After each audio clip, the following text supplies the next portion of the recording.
বইঘরে আপনাকে স্বাগতম। আমাদের আজকের নিবেদন হুমায়ূন আহমেদের বোতল ভূত।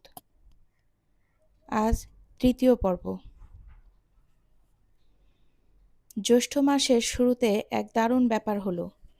9-10-এর ছেলেরা মিলে ঠিক করল আম কাঁঠালের ছুটি খানিকটা এগিয়ে দেবার জন্য হেড স্যারের কাছে দরবার করবেন। দরবারটা যাতে জোরালো হয় সেজন্যই সব ক্লাস থেকে 2 জন করে যাবে। যে 2 জন যাবে তারা যেন অবশ্যই খুব ভালো ছাত্র হয়। ফার্স্ট সেকেন্ড হওয়া ছেলে হলে ভালো। স্যাররা ভালো ছাত্রদের ওপর চট করে রাগেন না। দীপু হচ্ছে আমাদের ক্লাসের ফার্স্ট বয়। সে সব শুনে বলল, আগেভাগে ছুটি নিয়ে হবেটা কি? আম কাঁঠালের ছুটি না হলেই সবচেয়ে ভালো হয়। মন দিয়ে পড়াশোনা করতে পারি। কথা শুনে রাগে গা জ্বলে যায়। ইচ্ছা করে ঠাস করে একটা মাথায় চড় বসিয়ে দিই। তার উপায় নেই। এরা ভালো ছাত্র। স্যারের কাছে নালিশ করলে সর্বনাশ। আমাদের ক্লাস থেকে কেউ দেখি যেতে রাজি নয়। আমি একাই গেলাম। বিরাট একটা দরখাস্তও লেখা হলো। ক্লাস 10-এর বগা ভাই, আসল নাম বদরুল ইসলাম। খুব লম্বা বলে আমরা তাকে ডাকি বগা ভাই। হেড স্যারের হাতে দরখাস্ত তুলে দিল। হেড স্যার বললেন, ব্যাপার কি? বগা ভাই তোতলাতে তোতলাতে বলল, দরখাস্তে সব লে লে লেখা আছে স্যার। বগা ভাইয়ের এই একটা অসুবিধা, ভয় পেলে তোতলাতে শুরু করে এবং প্রতিটি বাক্য দুবার করে বলে। সে আবার বলল, দরখাস্তে সব লে লে লেখা আছে স্যার। লেখা যে আছে তা তো দেখতেই পাচ্ছি। ব্যাপারটা কি তোমাদের মুখ থেকেই শুনতে চাই। আম কাঁঠালের ছুটি 2 সপ্তাহ এগিয়ে দিলে ভালো হয় স্যার। কেন? আমরা সবাই মুখ চাওয়াচাওয়ি করছি। ছুটি এগিয়ে দিলে কেন ভালো হয় তা নিয়ে আমরা আলোচনা করিনি। হেড স্যার হুংকার দিয়ে বললেন, চুপ করে দাঁড়িয়ে আছিস কেন? কথা বল। কেউ নড়াচড়া করছে না দেখে সাহসে ভর করে আমিই মুখ খুললাম। মিনমিন করে বললাম, এবার তো স্যার গরম খুব বেশি পড়েছে। আম কাঁঠাল সব আগে আগে পেকে গেছে। এই জন্য স্যার ছুটিটা যদি এগিয়ে দেন। আম কাঁঠাল আগে আগে পেকে গেছে? জি স্যার। কিলিয়ে কাঁঠাল পাকান কাকে বলে জানিস? জি না স্যার। এক্ষুনি দেখবি কাকে বলে। কত বড় সাহস! বলে ছুটি এগিয়ে দিতে। যা ক্লাসে যা। ক্লাসে গিয়ে নীল ডাউন হয়ে থাক। ক্লাসে ফিরে এসে নীল ডাউন হয়ে আছি। বসির দাঁত বের করে হাসছে। কাউকে শাস্তি দিতে দেখলে তার ভারী আনন্দ হয়। সে আজ আর আনন্দ চেপে রাখতে পারছে না। কিছুক্ষণ পর পর সব কটা দাঁত বের করে দিচ্ছে। টিফিন টাইমে দপ্তরি কালীপদ নোটিশ নিয়ে এলো। হেড স্যার নোটিশ পাঠিয়েছেন। ছাত্রদের অবগতির জন্য জানানো যাচ্ছে যে এই বছরের গ্রীষ্মকালীন বন্ধের সময়সীমা 2 সপ্তাহ কমিয়ে দেয়া হলো। নির্ধারিত সময়ের 2 সপ্তাহ পর থেকে বন্ধ শুরু হবে। এই নিয়ে কোনো রকম দেন-দরবার না করার জন্য ছাত্রদের পরামর্শ দেওয়া হচ্ছে। ছুটির পর খুবই মন খারাপ করে বাসায় ফিরলাম। কি করা যায় কিছুই বুঝতে পারছি না। এখন ছুটি এগিয়ে আনবার দরকার নেই। যথাসময়ে ছুটি আরম্ভ হলেই আমরা খুশি। তেমন কোনো সম্ভাবনা দেখা যাচ্ছে না। আমাদের হেড স্যার খুব কঠিন চিজ। সন্ধ্যার আগে আগে মনির এসে উপস্থিত।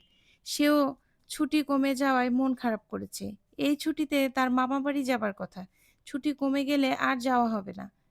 মনির বলল, চল তার কাছে যাই। তিনি যদি কোনো বুদ্ধি দেন। কার কথা বলছিস? আমাদের যিনি ভূতের বাচ্চা দিলেন।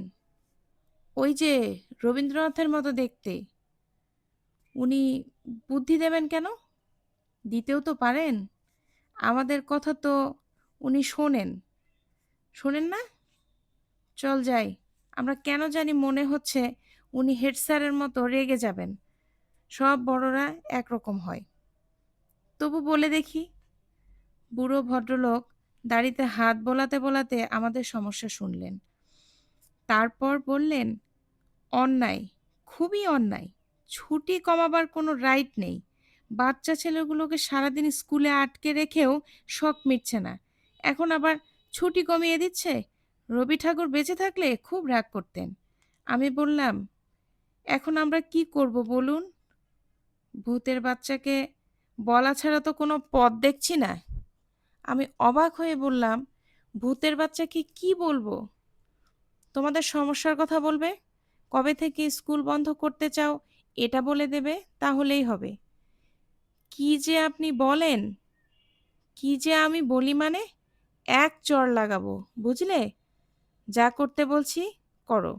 বোতলটা মুখের কাছে এনে ফিসফিস করে বলবে, বলবে যেন আগামীকাল থেকে আম কাঁঠালের ছুটি দেবার ব্যবস্থা করে। খুব ভদ্রভাবে বলবে। আরেকটা কথা, মাসে একবারের বেশি কিছু চাইবে না। ভূত এখনো খুবই বাচ্চা, ক্ষমতা কম। আরেকটু বড় হোক, তখন ঘন ঘন চাইতে পারবে। আমি বললাম, থ্যাংক ইউ। বুড়ো আগুন চোখে আমার দিকে তাকিয়ে বললেন, আমার সঙ্গে ইংরেজি? এর মানে কি? ক্ষমা করে দিন স্যার, আর বলবো না। আমরা এখন যাই স্যার। না, আমি গতকাল একটা কবিতা লিখেছি, এটা শুনে তারপর যাও। তোমাদের নিয়েই লেখা। কবিতার নাম বীর শিশু। মনে করো যেন বিদেশ ঘুরে মাকে নিয়ে যাচ্ছি অনেক দূরে। তুমি যাচ্ছ পালকিতে মা চড়ে, দরজা দুটো একটুকু ফাঁক করে। আমি যাচ্ছি রাঙা ঘোড়ার পরে, টকবগিয়ে তোমার পাশে পাশে। আমার কেন জানি মনে হলো এই কবিতাটা আগেও শুনেছি। তবে সেই কবিতাটার নাম ছিল বীর পুরুষ, বীর শিশু নয়। তবে এটা নিয়ে ঘাঁটাঘাঁটি এখন না করাই আমার কাছে ভালো মনে হলো। বুড়োকে রাগানো ঠিক হবে না। আমরা বাড়ি চলে এলাম। বুড়োর কথা ঠিক বিশ্বাস হলো না। বোতলের ভেতর ভূত যদি থেকেও থাকে, সে স্কুল বন্ধ করবে কিভাবে? তবু রাতে শোবার আগে ট্রাঙ্ক থেকে বোতল বের করে ফিসফিস করে বললাম, ভাই বোতল ভূত, তুমি কেমন আছো? ভাই, তুমি কি আমাদের স্কুলটা আগামী কাল থেকে বন্ধ করে দিতে পারবে? লক্ষ্মী ভূত, ময়না ভূত, দাও না বন্ধ করে। অরু আপা কি কাজে যেন ঘরে ঢুকেছিল। সে অবাক হয়ে বলল, এসব কি হচ্ছে রে? আমি বললাম, কিচ্ছু হচ্ছে না। কার সঙ্গে কথা বলছিস? বোতলের ভূতের সঙ্গে। অরু আপা গম্ভীর হয়ে বলল, বোতলের ভূতের সঙ্গে কি কথা হচ্ছিল শুনি? তোমার সমান দরকার নাই। আহা শুনি না। বোতলের ভূতকে বলছি আগামীকাল থেকে স্কুল বন্ধ করে দিতে, সে যেন বন্ধ করে দেয়। তোর মাথাটা খারাপ হয়েছে? হলে হয়েছে। বাড়িতে দারুণ হইচই পড়ে গেল। বাবা ডেকে নিয়ে বললেন, এসব কি হচ্ছে রে? তুই নাকি বোতলের ভূতকে বলছিস স্কুল বন্ধ করতে? বড় চাচা বললেন, পাজিটার কানে ধরে চড় দেওয়া দরকার। ভূত প্রেতের কাছে দরবার করছে? ভূত আবার কি রে? 10 বার কানে ধরে উঠবোস কর, আর যা, তোর সেই বিখ্যাত বোতল কুয়োয় ফেলে দিয়ে আয়। এক্ষুনি যা। বড় চাচার কথার ওপর দ্বিতীয় কথা চলে না। বোতল ভূত কুয়োয় ফেলে দিতে হলো। পরদিন খুবই মন খারাপ করে স্কুলে গেলাম। অ্যাসেম্বলিতে সবাই দাঁড়িয়ে আছি। সোনার বাংলা গান হয়ে যাবার পর হেড স্যার বললেন, তোমাদের জন্য একটা সুসংবাদ আছে। স্কুলের জন্য সরকার থেকে 2 লক্ষ টাকা পাওয়া গেছে। এখন তোমরা পাবে পাকা দালান। দালানের কাজ শুরু করতে হবে বর্ষার আগেই। কাজেই আজ থেকেই তোমাদের গরমের ছুটি। অন্যবারের চেয়ে এবার তোমরা 2 সপ্তাহ বেশি ছুটি পাবে। তবে ছুটিটা কাজে লাগাবে, শুধু খেলাধুলা করে নষ্ট করবে না। আমি হতভম্ব হয়ে দাঁড়িয়ে রইলাম। ব্যাপারটা কি? বোতল ভূতের কারণেই ঘটলো? গরমের ছুটি ব্যাপারটা খুব অদ্ভুত। ছুটির আগে কত রকম পরিকল্পনা থাকে। এই করব, ওই করব। যখন সত্যি সত্যি ছুটি শুরু হয়, তখন কিচ্ছু করার থাকে না। সব কেমন পাঁচে মনে হয়।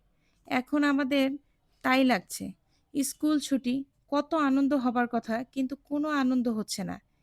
এদিকে বড় চাচা কঠিন কঠিন সব নিয়ম কানুন জারি করেছেন।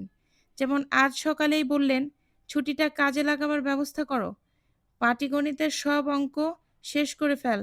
আমি বললাম, এক্ষুনি সব অঙ্ক শেষ করে ফেললে সারা বছর কি করব? বড় চাচা বললেন, চট দিয়ে দাঁত ফেলে দেব। মুখে মুখে কথা বলে। যা, পাটিগণিতের বই নিয়ে আয়। দেখব কত ধানে কত চাল। কি আর করব, বই নিয়ে এলাম।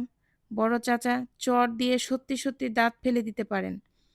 আমার ছোট ভাই অন্তুর একটা দাঁত তিনি এইভাবেই ফেলেছেন।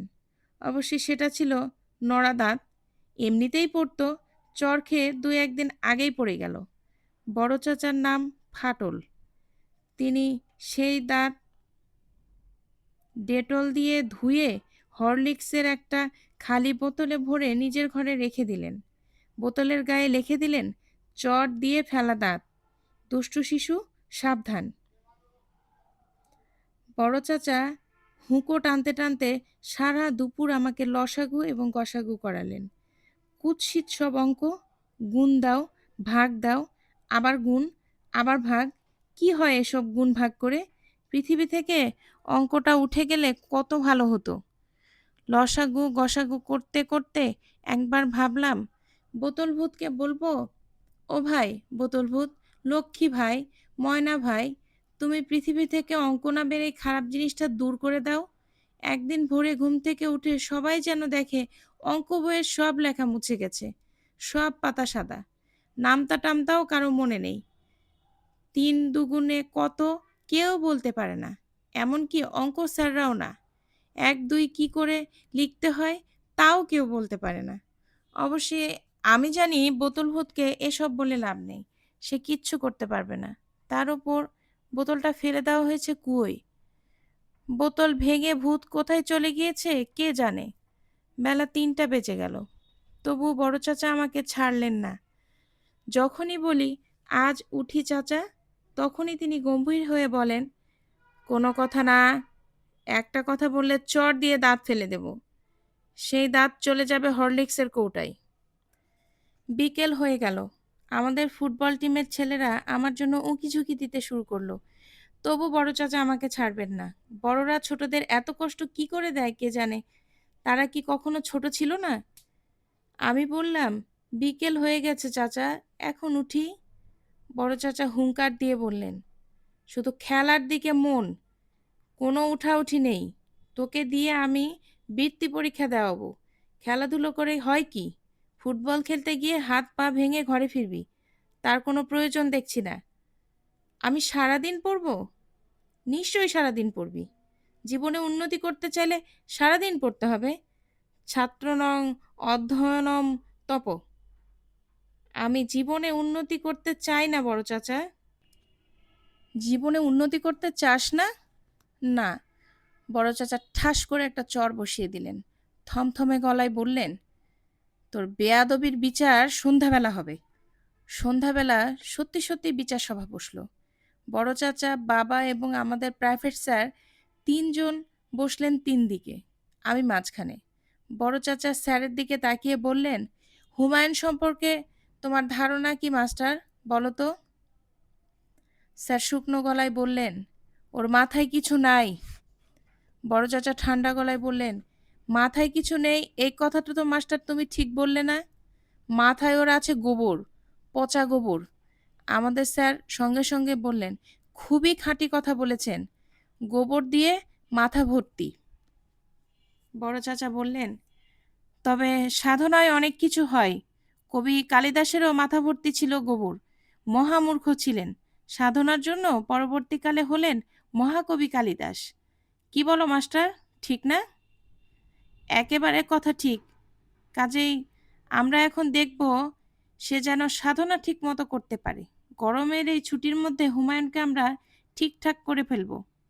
কি বলো মাস্টার? খুবই ভালো কথা। আমি দীর্ঘ নিঃশ্বাস ফেললাম। বড় চাচা আমাদের জীবন অতিষ্ঠ করে তুলবেন। এখন আমি উঠি সূর্য ওঠার আগে।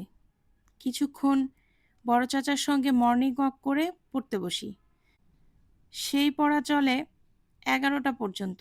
দুপুরের খাওয়ার পর শুরু হয় পাটিগণিত। বিকেল 5টায় ছুটি। কাঁটায় কাঁটায় 1 ঘন্টার ছুটি। 6টার মধ্যে বাসায় ফিরে বই নিয়ে বসতে হয়। রাত 10টায় ছুটি।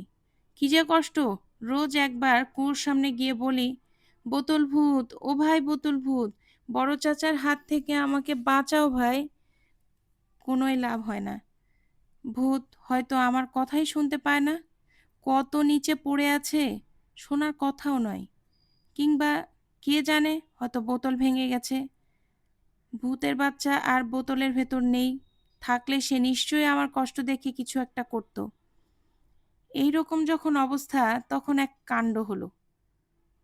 রাতে ঘুমোতে গেছি, শুতে গিয়ে দেখি পিঠের নিচে শক্ত কি যেন লাগছে। হাত দিয়ে দেখি, কি আশ্চর্য, ওই বোতল এখানে এলো কি করে? কুয়োয় যে বোতল ফেলে দেওয়া হয়েছে, সেই বোতল এখানে এলো কি করে? ব্যাপারটা কি? ব্যাপার যাই হোক, তা নিয়ে পরে ভাবা যাবে। আপাতত বড় চাচার হাত থেকে মুক্তি পেতে হবে। আমি খুব করুণ গলায় কাঁদো কাঁদো স্বরে বললাম, ভাই তুমি কিভাবে এখানে এসেছো জানি না, যেভাবেই এসে থাকো তুমি আমাকে বাঁচাও, বড় চাচার হাত থেকে রক্ষা করো। এই বলে আমি খানিকক্ষণ কাঁদলাম।